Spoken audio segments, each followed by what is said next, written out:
안녕하세요. 대리니 아빠입니다. 오늘은 이 삼성전자 이야기를 안 할 수가 없어가지고 영상을 준비했고요. 영상 속의 엑셀 파일은 유튜브 멤버십 회원분들께 다운로드 받을 수 있게 해드리는데 수급 오실레이터는 눈꽃빙수 이상 회원분들이 받을 수 있게 해놓았습니다.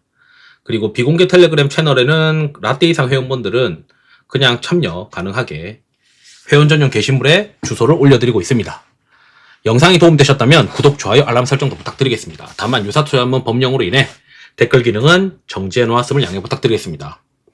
이게 이제 삼성전자가 테슬라 쪽에 공급 계약 공시가 나왔죠. 이제는 어쩌면 주도주로 들어가는 어떤 구간으로 생각할 수 있는데 이거를 참전 안 하고는 못 빼기는 어떤 그런 매력적인 어떤 사건이다라고 이제 생각이 듭니다. 오늘 이제 이 수급 오실레이터 보기 전에 ETF 활용화 상대 강도에서 이제 11선 이상 살아있는 변동성 조정 모멘텀을 제가 이제 선호를 하는데 여기에 이제 삼성전자가 진격을 하면서 들어와 있습니다. 예전에도 이제 있었는데 이게 맞나 싶어가지고 좀 무시했던 경향들이 있어요.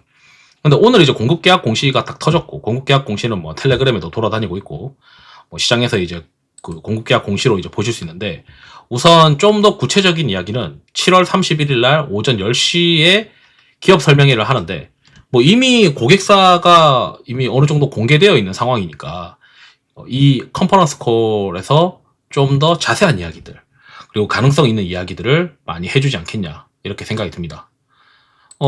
지금 이제 오늘 나온 뉴스들 막 보시게 되면은 테슬라의 이제 AI 칩이 수주가 되었고 삼성전자 파운드리가 가동률이 굉장히 많이 떨어졌고 고객사에 대한 리스크, 고객사가 이제 거의 다 이제 TSMC로 가는 어떤 그런 안타까운 현상들이 계속 있다 보니까 거기에 HBM까지 이제 주도적으로 이제 하지 못하다 보니 굉장히 이제 주가가 많이 소외를 받았죠. 근데 이제 이거에 대한 의미, 23조의 계약에 대한 의미를 우리가 보게 되면 이 게이트 올 어라운드 기반의 기술력을 갖췄는데 고객사들이 이쪽으로 발주를 안 줬다는 거죠.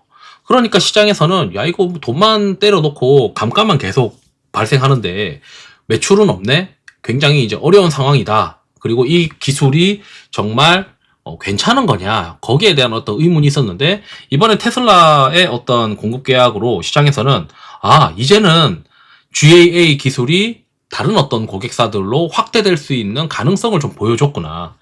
아마 이렇게 생각을 할 겁니다. 이번에 이제 발표된 공시를 통해서 뭔가 이제 경쟁력에 대해서 좀 있을 수 있다. 경쟁력이 있을 수 있다라고 이제 인식을 하기 시작했겠죠. 시장에서는.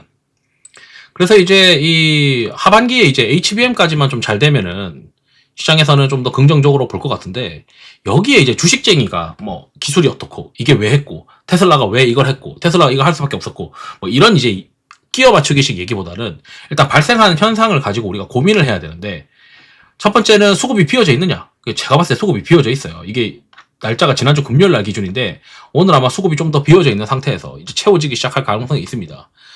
상대 강도가 높지 않은 구간에서 수급이 비어져 있지 않으면 상대 강도가 높지 않은 구간에서 수급이 비어져 있으면은 아무 의미가 없다고 생각하고 있는데 이번에 상대 강도가 높은 구간에 들어와 있으면서 수급까지 비어져 있으니까 거기에 모멘텀까지 터졌죠.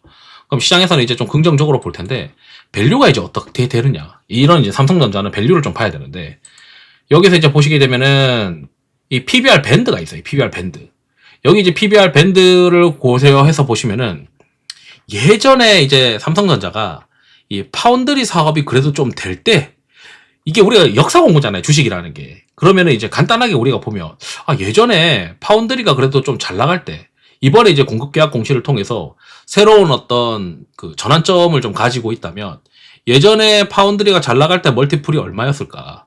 그리고 그 시기가 언제쯤일까? 이런 고민을 한번 해볼 필요가 있거든요. 그래서 이제 쭉 한번 뒤져보시면 가까운 시일 내에서는 2020년 정도가 있을 거예요. 그래서 2020년 정도쯤 되면 그때 당시에 이제 2020년 하반기쯤에 이제 삼성전자가 이제 TSMC도 추격하고 GAA 공정을 이제 또 공개를 했다. 그러면서 2021년 상반기에는 뭔가 이제 좀 고객사를 좀 확대하지 않겠냐.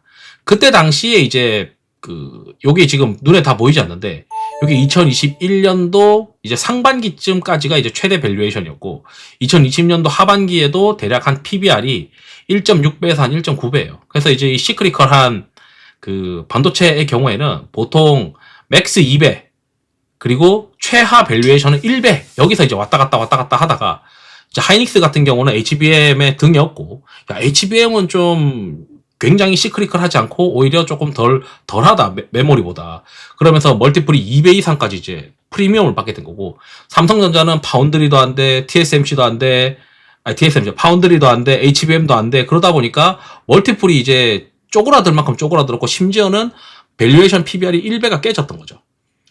PBR이 1배가 깨지는 이유는 뭐 당연하죠. 돈은 돈대로 벌지 못하고 캐펙스는 캐펙스대로 투자해야 되니까 회사 자산이 감가가 계속 될 수밖에 없는 자산인데 돈을 못 버니까 멀티플이 1배 이하로 이제 떨어졌었던 구간까지 됐던 거고 과거에는 평균 1배 정도까지 내려가면 삼성전자를 샀었어야 되거든요.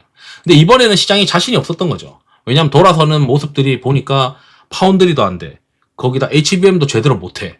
그러다가 이제 일단 지금 현재 기준 2025년 7월 28일 지금 기준으로 보게 되면은 파운드리는 전환점을 가지게 됐다는 거죠. 그리고 두 번째는 HBM은 어떻게 될지 모르겠지만 가능성이 있는 상황으로 점진적으로 들어가고 있는 거 아니냐. 이렇게 또 생각을 할 수 있죠. 그러면 우리가 이제 과거에 잘 될 때 200까지 받았던 밸류에이션인데 지금 파운드리가 어느 정도 될 때 2020년도 하반기, 2021년도 상반기 그때 당시에는 1.6배에서 1.9배 2020년도 하반기에는 그렇게 형성이 됐었고 2021년도 상반기에는 엄청나게 좋아가지고 시황이 좋다 보니까 이때 정도의 PBR 밸류에이션을 타켓으로 잡을 수는 없겠죠. 그러면 지금 시장에서는 바라봤을 때 아마 이 생각을 하고 있을 거예요. 이제 더 이상 PBR 1배 언더가 바닥이 아닐 수도 있다라고 하는 걱정 정도는 덜어냈겠구나. 그럼 지금 현재 2026년도 기준으로 멀티플 PBR 1배 수준의 지금 이 밸류에이션이 이제는 락바텀이라고 주장할 수도 있겠구나. 그러니까 이제 6만 원이나 7만 원대가 어느 정도 이제 시간이 지나서 단단하게 굳어질 수 있는 어떤 가격이 되는 거죠. 그러니까 5만 원대는 이게 멀티플이 PBR이 1배 미래 기준으로 1배 언더로 이제 막 들어갈 것 같으니까 이게 자신이 없었는데 이제 지금은 이제 어느 정도 자신이 있어지는 6만 원, 7만 원 정도가 이제는 오히려 PBR 1배 수준으로 버텨줄 수 있는. 그러니까 바텀이 이제 제한적인데 이제 그 리스크 대비 리턴이 이제 커지는 구간으로 들어가는 거죠. 그러니까 주식이 그 리스크보다 리턴이 큰 구간에 베팅을 해야 되는데 지금 구간이 딱 그렇게 되는 것 같아요. 그러니까 더 이상 이제 우리가 파운드리에서 경쟁력이 없네 이 정도는 들어갔고 그럼 과거 이제 1.6배, 1.9배까지는 못 가더라도 한 1배 중반까지는 PBR이 리레이팅 할 수도 있지 않겠냐. 그러면 이제 다시 한번 한 10만 원을 트라이 할 수 있는 그런 상황이 된 거죠. 여기서 이제 파운드리에다가 HBM만 딱 얹어주게 되면 이제 삼성전자가 한 2년 동안 이제 서름을 겪어내고 다시 한번 주도주로 등극할 수가 있을 것 같은데 일단 오늘 이제 공급계약 공시는 제가 생각하기에는 멀티플 1배는 이제는 더 이상 안 깨진다 라고 시장에다가 인지하게 해주는 그런 사건이었고 거기에 이제 조금만 더 잘해주면 이제 1.5배 이런 업사이드가 열릴 수 있다. 그러면 이제 삼성전자가 주도주가 될 가능성도 높죠. 왜냐하면 삼성전자 정도가 되는 회사의 주가가 업사이드가 꽤 열리면서 다시 한번 정고점 트라이를 할 수 있는 어떤 그동안 이제 BPS는 쌓아놨으니까 올라갈 수 있는 어떤 가능성도 있겠죠. 게다가 뭐 주주 환원을 안 하는 기업은 안 하니 그래서 제가 생각했을 때는 PBR 1배 정도는 이 회사가 이제는 우리가 PBR 1배는 더 이상 안 깨진다라고 시장에 주장할 만한 것 같다. 그리고 요 구간에서는 사실 살 수가 없었던 게 지금 요 옆으로 이제 U자형으로 돌아가는 이 구간에서는 너무나도 시장에서 강한 섹터들이 많았어요. 조선, 방산, 원전. 이제 그런 것들이 주도주다 보니까 삼성전자를 살 수가 없었고 지금은 그런 것들이 또 쉬고 있는 구간에 새로운 어떤 모멘텀이 되면서 PBR 1배가 이제 더 이상 안 깨지는 어떤 기업이 되었어. 그러니 우리를 한번 봐봐 라고 하는 이 이슈가 저는 너무 이제 의미가 있다라고 생각이 들고 여기서 좀만 잘하면 1.5배 PBR, 1.6배 PBR 예전에 이제 2020년도 하반기 정도에 1.6배에서 1.78배 이렇게 거래됐었던데 그때 구간으로 다시 한번 회귀할 수 있는 그런 가능성을 보여준 공급계약 공시였다. 뭐 이렇게 이제 말씀드리면서 영상을 마치도록 하겠습니다. 투자에 도움 되시길 바랍니다. 감사합니다.